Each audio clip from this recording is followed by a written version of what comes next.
Okay, so I got a lot of cool NASCAR stuff today. I don't know if you can. Oh, the lighting is so bad in here. Oh, um, yeah. Anyway, I've got um two haulers. One is let me see if I can get the light better. William Byron's Liberty truck, I should say, is hauler, and the other one is the only Brad hauler that they've made or can make, and it's the discount tire one, which is pretty freaking cool. I love it. That's my favorite. So anyway, there's a bunch of cars I got to get through, so let's just start. There's 21 of them, so anyway, starting with Chase Elliott's Little Caesars car, just grabbing him randomly. He ran this at Michigan, I believe, in June. Really awesome car, very similar to the other Mountain Dew cars. Speaking of other Mountain Dew cars, here's the other one, the Baja Blast car from Bristol that he crashed with on the Sunday before it got rained into Monday, and yeah, that didn't go so well. Okay, next car is the number 7 for Justin Allgaier, his 2000, who should have been your 2018 Xfinity Series champion. Instead, he ends up getting eliminated because of stupid BS. But whatever, his car looked awesome this year with the black on the side. It's pretty fucking awesome.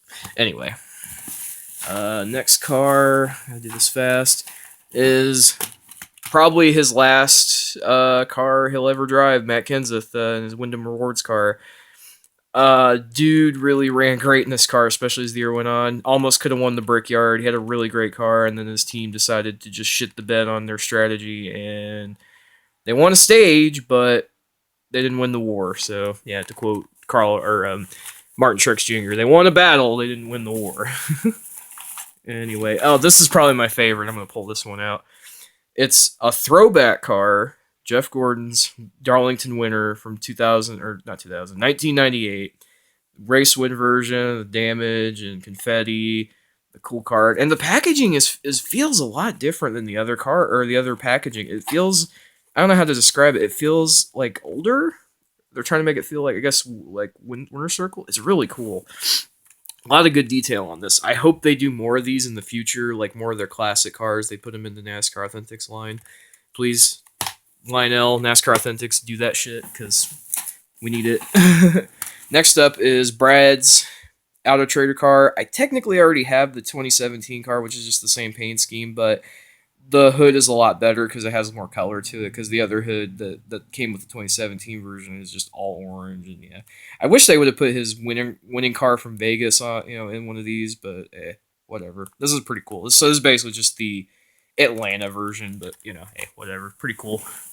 Next one I'm grabbing is William Byron, the only other William Byron car I got so far besides his main Exalta car. I couldn't get his Liberty car, but I have his Hertz car from the All Star race. They changed the paint scheme for this after the All Star race, unfortunately, so this is only accurate to the All Star race. And the kicker is the spoiler isn't accurate, but whatever. Still a cool car, love it, badass. William Byron.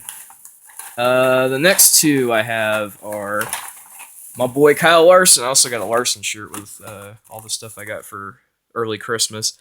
My favorite paint scheme he drove all year. Should have won with this car at Bristol on the Monday when it got rained out. The same race that car wrecked. Ended up second behind Kyle Busch, and they still made the car. I'm so happy. I love this paint scheme. It's so cool. I hope he runs this car more next year because he ran the McDonald's guy paint schemes in 2 different races, 2 different cars. Had a shot at winning both races.